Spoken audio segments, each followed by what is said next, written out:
My girlfriend used me to fund her car, tuition, and designer life while secretly sleeping with another man. Now she's broke, exposed publicly, and living in her car. I'm Jake, 30 years old, and I work as a project manager for a mid-size construction company in Denver, making about $95,000 a year. I'm not rich, but I'm comfortable. I own a decent 3-bedroom house in a good neighborhood that I bought 3 years ago for $385,000. I worked my ass off to get where I am. I started as a laborer right out of high school and went to community college at night, working my way up through the ranks. No handouts, just pure grind. I'm not some Chad who gets women easily. I'd rate myself a solid 6 out of 10 on a good day. I'm 5'9", with an average build and thinning hair that I keep buzzed short. But I'm stable, reliable, and apparently that makes me catnip for a certain type of woman. Spoiler alert, that type is not the kind you want to marry. That's where Ashley comes in. I met her about 2.5 years ago at my buddy's barbecue. She was 24, working part-time at some overpriced boutique in Cherry Creek, making maybe $25,000 a year if she was lucky. But damn, she was a solid 9 out of 10, blonde hair, green eyes, 5'6", with curves in all the right places. The kind of woman who could stop traffic just by walking down the street. She was living with 3 roommates in a cramped apartment in a sketchy part of town, constantly complaining about money. Her car was a beat-up 2009 Honda Civic that broke down every other week. She dressed nice when we went out, but I could tell she was stretching every dollar to maintain her image. Being the nice guy that I was, I started helping out here and there. Dinner dates turned into me always picking up the check. Her car broke down, and I'd Uber over to give her rides. Her roommates were too loud for her to sleep, so she started spending more nights at my place. What started as occasional sleepovers quickly turned into her basically living at my house within about 6 months. She kept clothes in my closet,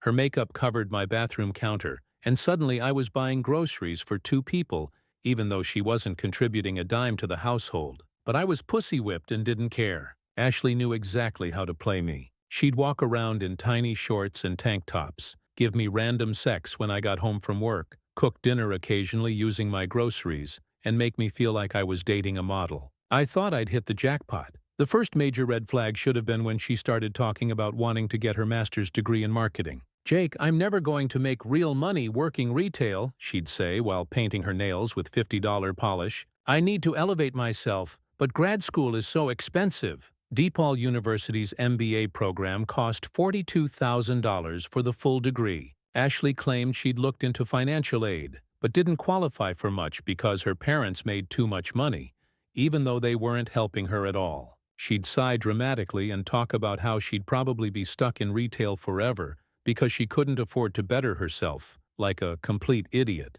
I offered to pay for it. "Really, Jake? Are you serious? That's amazing. You'd really do that for me?" She jumped on me right there on the couch, and we had some of the best sex of my life. I was thinking with my dick instead of my brain, convinced I was investing in our future together. She'd get her degree, land a high-paying marketing job, and we'd be this power couple living the American dream. What a fool I was. Once Ashley started the MBA program, things got even more expensive. She needed a new laptop for school, $1,800, professional clothes for presentations, $3,200 shopping spree, and a car that wouldn't embarrass her in the student parking lot. I co-signed for a lease on a 2022 Honda CR-V because her old Civic wasn't professional enough. She cut back her retail hours to focus on school, which meant her already tiny income basically disappeared. Suddenly I was covering everything: rent, utilities, groceries, her car payment, insurance, gas, eating out, entertainment, and of course, the monthly tuition payments. My monthly expenses went from about $3,200 to over $6,100. I was still saving money, but my emergency fund stopped growing. Ashley would thank me with sex and affection, so I figured it was temporary. Once she graduated and got a good job, she'd start contributing more. The entitlement started creeping in slowly. She'd complain if I bought the cheap groceries instead of the organic stuff she preferred. She wanted to eat out more often, claiming she was too stressed to cook at home. Soon after, Ashley enrolled in cooking school. Even as her beauty routine began spiraling out of control, she spent $200 a month on lash extensions, $150 for nails, $300 on hair appointments every 6 weeks, and $400 monthly on skincare products. When I questioned these expenses, she insisted she needed to look professional for networking events, claiming it was an investment in our future. According to her, this was our future, even though I was the one footing the bill. On top of that, she redecorated my living room without consulting me. I returned home one day to find $40,200 worth of new furniture, artwork, and decor that looked like it came straight from a basic Pinterest board. When I confronted her about discussing major purchases beforehand, she accused me of being controlling and insisted the house needed a woman's touch. The intimacy in our relationship began to decline around the 8th month of her program. She was always too tired, too stressed, or buried under homework. Our Friday night date nights turned into her studying while I binge-watched Netflix alone. She would come to bed after I was already asleep and leave before I woke up for work. I rationalized it as the stress of graduate school. What a mistake that was. About 10 months into her program, Ashley started mentioning a guy from her strategic marketing class named Liam. At first, her comments were innocent enough. Liam thinks we should approach a project this way, or Liam knows someone in the consulting field. But soon, she spoke about him more frequently and with greater detail. Liam drove a BMW M3, owned his own digital marketing consultancy, and had clients like Pepsi and Nike. He was taking the MBA program to expand his network and learn corporate strategy because he planned to scale his business nationally. She would return home from study groups at 11 p.m., raving about Liam's brilliance and his insights into entrepreneurship and business development. Ashley began dressing up more for school, donning outfits that seemed too sexy for classroom presentations. Our conversations shifted entirely to Liam's latest business advice or his success stories. Meanwhile, I was working 50-hour weeks managing construction projects, dealing with contractors, city permits, and budget overruns, all while this trust fund kid was funding Ashley's lifestyle as she daydreamed about someone else. The final straw came when Ashley started attending networking events multiple times a week. These were always last-minute invitations where Liam had extra tickets to some business mixer or industry conference. She'd get all dressed up like she was heading to a nightclub and come home past midnight with tales of all the important people she met. When I suggested joining her for one of these events, she claimed they were student-only or invitation-only, or that it would be awkward to bring a boyfriend. Yet she had no problem mentioning how Liam was introducing her to potential employers. I began to feel like a walking ATM. Every morning, Ashley would kiss me goodbye, spend the day at school with Liam, come home to talk about him, and then claim she was too tired for intimacy due to all the networking. But I convinced myself that I was just being paranoid. She was ambitious and focused on her career, and Liam was simply helping her make connections. I told myself I was being insecure and controlling. I was so naive. March 15th is a date I will never forget because it turned my life upside down. I was working from home that day, dealing with some permitting issues for a commercial project. Ashley had a late class that finished around 2 p.m., so I expected her home by 3 chow. When she walked in at 2:30, she had a nervous yet determined look on her face, like she had been rehearsing a speech in the car. "Jake, we need to talk," she said, standing in the doorway instead of coming over to kiss me hello like she usually did. My stomach dropped. Every guy knows that phrase means your life is about to get destroyed. "I'm in love with Liam," she said, devoid of emotion. "We've been together for 4 months. I'm moving in with him this weekend." 4 months. It hit me like a ton of bricks. All those study groups and networking events had been a cover for her affair, and she had been planning her exit strategy while I funded her lifestyle. The realization stung. I had been working hard to support her while she was cheating on me. "I see," I managed to say, trying to keep my voice steady despite my heart pounding. I wouldn't give her the satisfaction of seeing me break down. She continued, "I've already packed most of my stuff," gesturing toward 2 suitcases by the door. I recognized the matching Louis Vuitton set I bought her for Christmas, $30,400 that I had charged to my credit card because she deserved something special. "Liam's successful, Jake, really successful. He's taking me to Aspen this weekend to meet some of his business partners. He says I have real potential and wants to help me network with the right people." The audacity was breathtaking. She was essentially telling me that I wasn't good enough to help her career while standing in the house I owned, wearing clothes I bought after spending 2 years funding her dreams. When did it start? The truth this time. She had the decency to look slightly embarrassed right after Thanksgiving. "But Jake, I didn't plan for this to happen." Liam and I just connect on a different level. He understands my ambitions. He's going places, and he wants to take me with him. Going places like my house wasn't good enough. Like my stable career and financial support weren't taking her anywhere. I understand, I said.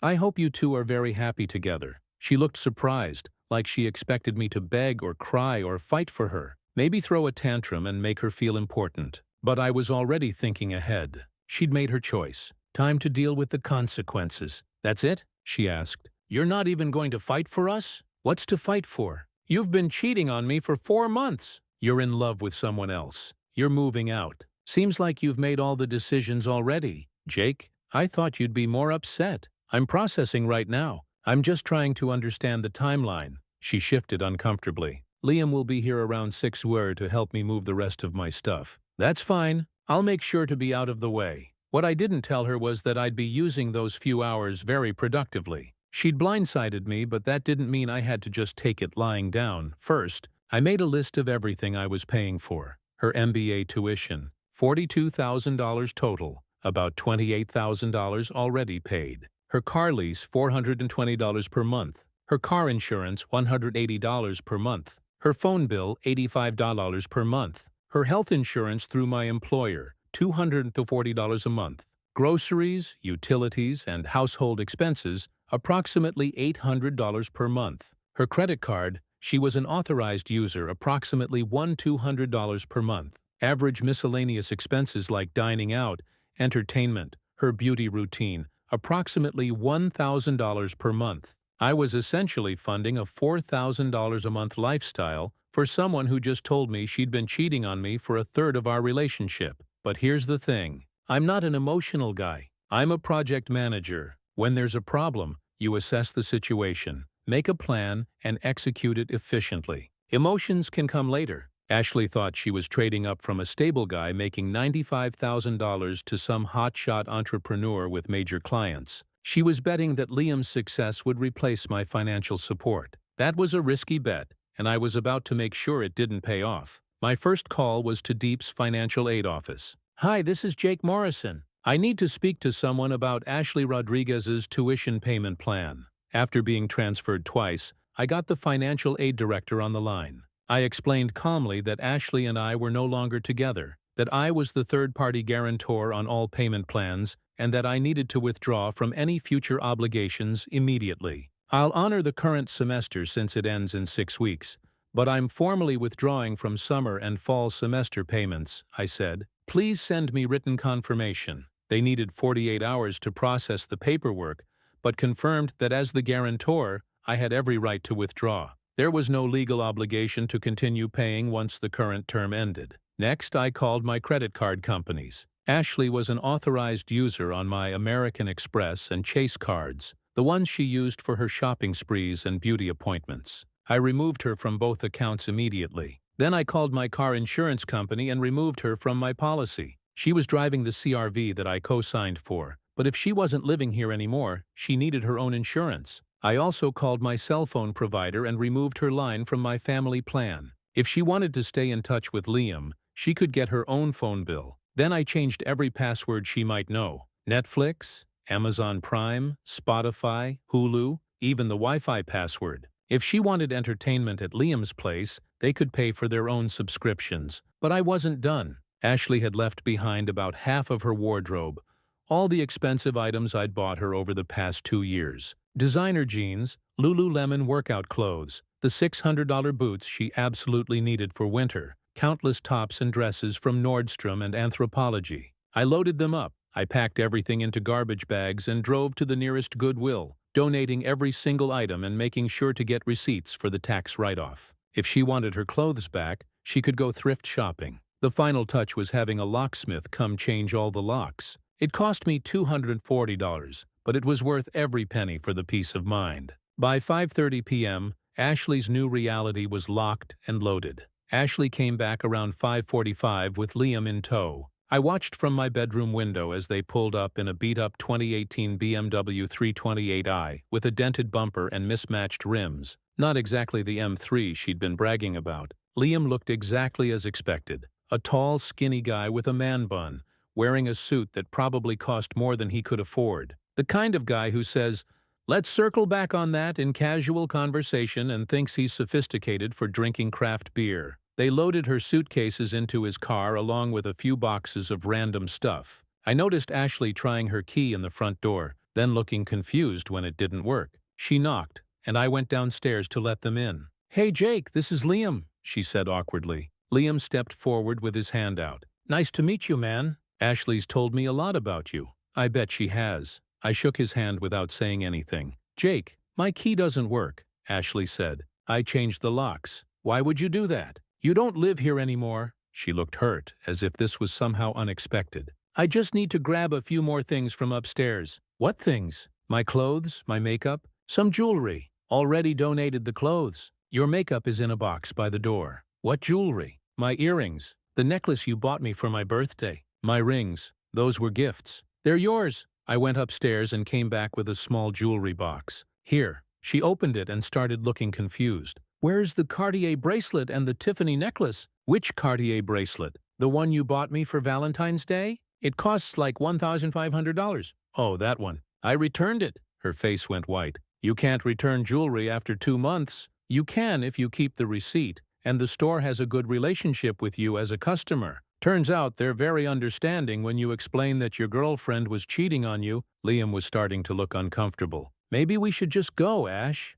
"No, this is ridiculous, Jake. You can't just take back gifts. Watch me. Also, you might want to check your credit cards and your phone, and probably Netflix when you get to Liam's place." The realization was starting to hit her. "What are you saying?" "I'm saying that as of today, you're financially independent. Congratulations." She turned to Liam. "This is crazy, right? He can't just cut me off like this." Liam was studying his shoes. "Let's just go, Ashley. We'll figure it out." They left, with Ashley shooting me death glares. I went inside, ordered pizza, and had the most peaceful evening I'd had in months. Thursday morning, my phone started ringing at 7 a.m. It was Ashley calling frantically. "Jake, I just tried to use my credit card for coffee, and it was declined." "That's because you're not an authorized user anymore. You can't do that. I need that card for what?" "You have a job. You have Liam. Figure it out." "My job pays crap, and you know it. I have expenses. Not my problem." The calls kept coming. Her phone had been shut off by noon.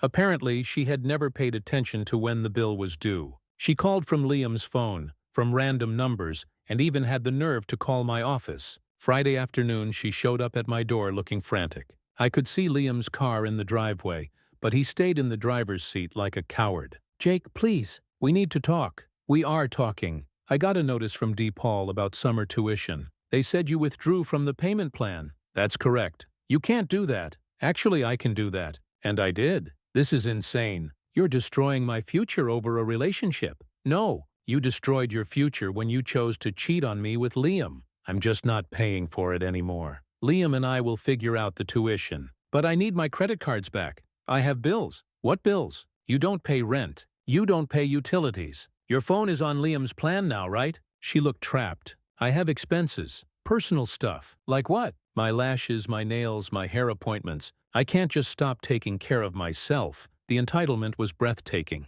She was worried about her beauty routine while her education was about to get flushed down the toilet. "Ashley, let me explain something to you. I was paying for those things because you were my girlfriend." "You're not my girlfriend anymore. You're Liam's girlfriend, so Liam can pay for it. He doesn't understand how expensive it is to be a woman." "Sounds like a conversation you should have with him." She started crying.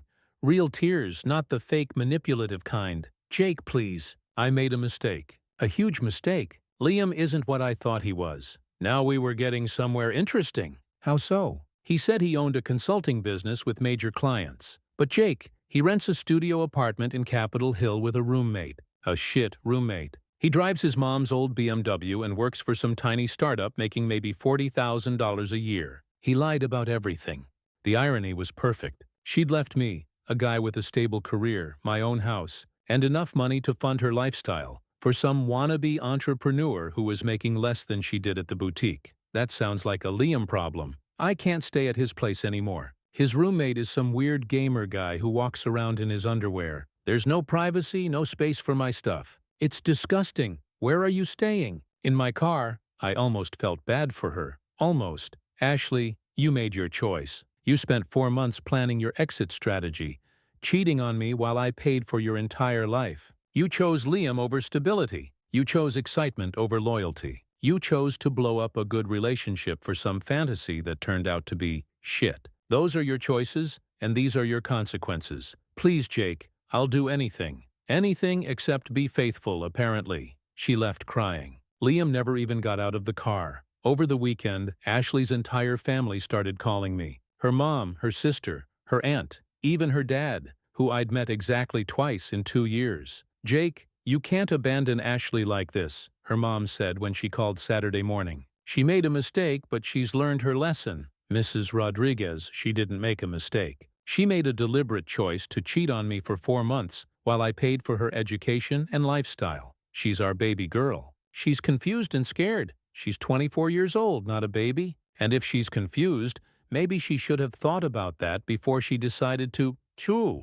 around on the guy paying her bills. You don't have to be crude, and you don't have to call me demanding that I financially support your daughter's infidelity. Her sister Maria was even worse. She called Sunday evening with a full guilt trip prepared. Jake, Ashley really loves you. She was just confused. Liam manipulated her into thinking he was successful. She's the victim here. A 24-year-old woman got manipulated into a 4-month affair. That's your defense? She was vulnerable? She's never had a real relationship before you. Well, now she's learning what happens when you destroy a real relationship for fake promises. You're being cruel. She's sleeping in her car. She chose Liam. She can sleep in his car. The best call came from her dad on Monday. He tried to pull some old-school macho, "Near was on me. Son, you need to man up and take care of Ashley." That's what real men do. They protect their women. Sir, with respect, real men don't pay for other dudes' girlfriends. Maybe if you taught your daughter about loyalty instead of entitlement, we wouldn't be having this conversation. Don't you dare lecture me about my parenting. Then don't lecture me about my responsibilities to a cheating ex. He hung up on me. Meanwhile, Ashley was waging a social media war. She posted a long Facebook rant about how I was vindictive and controlling for cutting off her credit cards and tuition payments. She painted herself as the victim of an emotionally abusive relationship where I used money to control her. The post got a lot of sympathy at first, especially from her girlfriends who didn't know the full story, but then some of our mutual friends started asking questions in the comments. Wait, didn't you cheat on him? My buddy Chris commented. It's complicated, Ashley replied. How is cheating complicated? My coworker Sarah asked. Ashley ended up deleting the post after getting roasted in the comments, but not before I screenshotted everything for my own records. Tuesday brought the legal threat. Ashley hired some bottom-feeder lawyer who sent me a demand letter claiming I had promised to pay for her entire degree, and that stopping payment was a breach of implied contract and intentional infliction of emotional distress. The letter was laughably unprofessional typos, wrong legal citations, basically a template downloaded from some legal website, but it was enough to piss me off. I called my buddy Mike, who's an actual lawyer, and showed him the letter. He started laughing immediately. Jake, this is embarrassing. No court would even look at this case. You're being generous, not legally obligated. You want me to respond? Yeah, but make it brutal. Mike sent back a letter that basically told them to hand themselves in proper legal terms. He pointed out that I had no contractual obligation to pay for Ashley's education, that she was an adult capable of making her own financial arrangements, and that any further frivolous legal threats would result in a countersuit for harassment. We never heard from that lawyer again. But Ashley wasn't done embarrassing herself. She started a GoFundMe titled, "Help Me Finish My Education," where she spun a sob story about how her abusive ex-boyfriend had cut off her tuition to punish her for leaving him. She claimed I was wealthy and vindictive, destroying her dreams out of spite. The GoFundMe was a disaster, raising only $430 over 3 weeks, mostly from small donations from people unaware of the real story. However, as the campaign gained traction, people began sharing it in local Facebook groups, and our mutual friends started posting the truth in the comments. One friend wrote, "She's not a victim. She's a user. I know Jake personally, and he's one of the most generous, honest guys you'll ever meet." Another added, "Ashley destroyed a good relationship and now wants strangers to pay for her mistakes." Ultimately, she deleted the GoFundMe after it turned into a public roasting session. The $430 she raised wasn't even enough to cover 1 credit hour. Now here's where the story gets really good. Remember I mentioned I work in construction project management? Part of my job involves conducting background checks on contractors and subcontractors. I have access to certain databases and professional networks for verifying licenses, insurance, financial stability, and criminal history, perfectly legal activities that help protect my company from liability. Out of curiosity, I decided to do some digging on Liam. What I found was pure gold. This wannabe entrepreneur had some serious skeletons in his closet. He'd been fired from his last real job at a marketing agency for falsifying client reports and padding his timesheets. He had $31,000 in credit card debt spread across 7 different cards, along with $18,000 in defaulted student loans. And the best part? He had an active warrant for unpaid child support. It turns out Liam had a 3-year-old daughter in Milwaukee with a girl named Jessica, and he owed $12,800 in back child support while dodging payments for over a year. There was also a court judgment against him for $40,200 from a former landlord for property damage and unpaid rent.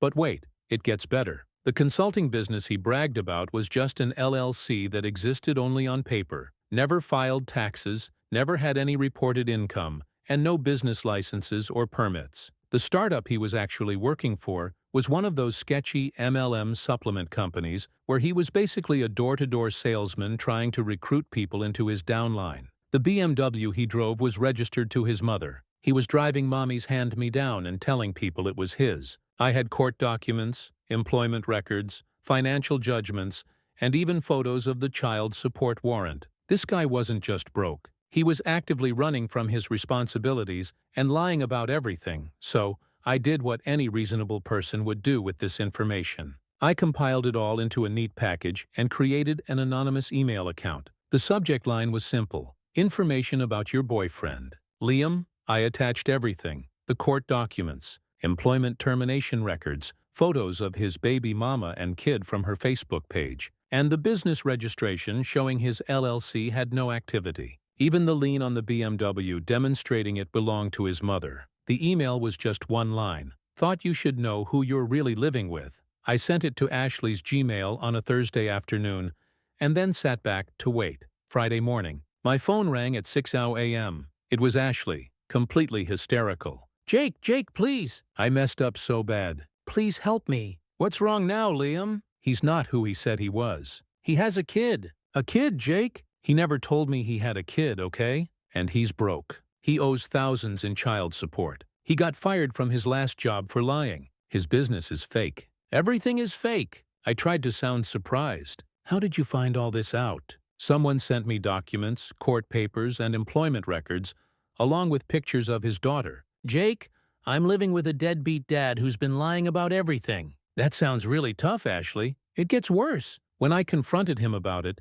he admitted everything, but then he asked me to help him pay the child support. He said we were a team now, and that I needed to invest in our future by helping him get caught up on his payments. The audacity of this guy was impressive. He was asking his sugar baby to help him pay for the kid he'd abandoned. What did you tell him? I asked. I told him he was insane. I don't have any money. You cut off all my cards. I can't even afford to get my nails done. So what happened? He kicked me out. Said that if I wasn't going to be supportive of his complicated situation, then I could find somewhere else to stay. Jake, I'm living in my damn Honda Civic. The karma was so perfect it almost seemed scripted. I'm sorry to hear that, Ashley. Please, Jake.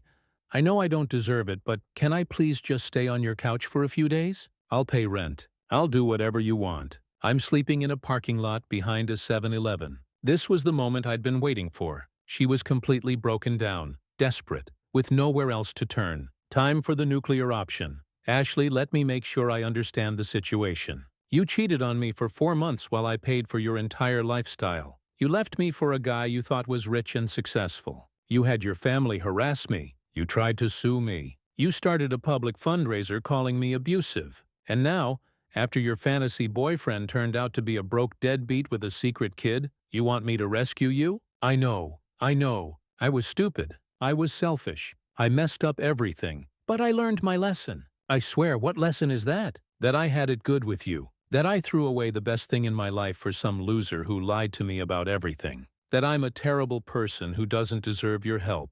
But I'm begging anyway because I'm desperate and I have nowhere else to go. At least she was finally being honest about what kind of person she was. Here's what's going to happen, I said calmly. You're going to post on every social media platform you have, Facebook, Instagram, whatever else, telling the complete truth about what you did to me. You're going to admit that you cheated for 4 months, that you lied to my face, that you used me for money, and that I did nothing wrong by cutting you off. You're going to apologize publicly and tell everyone that Liam turned out to be a fraud, who has a secret kid and is thousands in debt. Jake, that's humiliating. Not as humiliating as sleeping in your car because you chose a deadbeat over a good man. If I do that, will you help me? I'll consider it. You promise? I promise I'll consider it. She actually did it. Within 2 hours, Ashley had posted identical messages on Facebook and Instagram with a long, groveling confession. I need to publicly apologize for my terrible behavior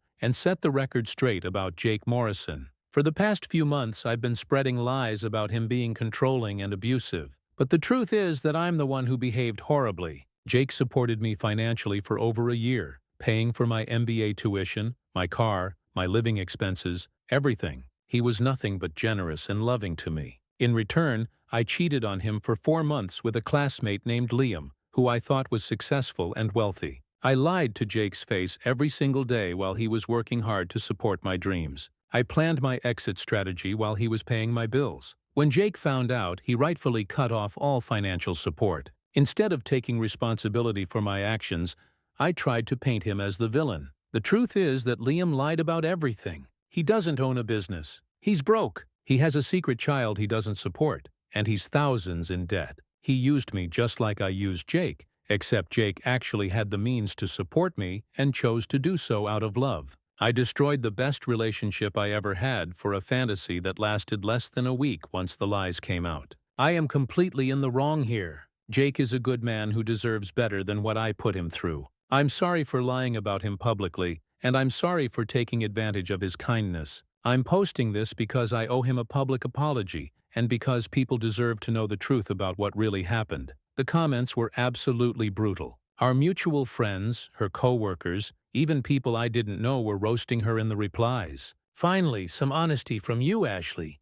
Jake deserves so much better. Girl, you fumbled the bag hard. A good man with his own house who pays for your school, and you cheated on him. What's wrong with you? This is what happens when you're a gold digger but bad at picking gold. Jake, if you're reading this, you dodged a bullet. Ashley admitting she's a cheating user. Character development, I guess. My personal favorite was from her former co-worker at the boutique. We all knew you were using Jake. Glad he finally wised up. The post got over 200 comments, most of them negative. A few of her girlfriends tried to defend her with the classic "everyone makes mistakes" line, but they got shouted down by people who were not having any of it. I knew the real story. After she posted the confession, Ashley called me back around 8 p.m. Okay, I did it. I posted everything like you asked. People are being really mean in the comments, but I did it. Now will you help me? This was the moment I had been building toward for weeks. The moment of perfect poetic justice.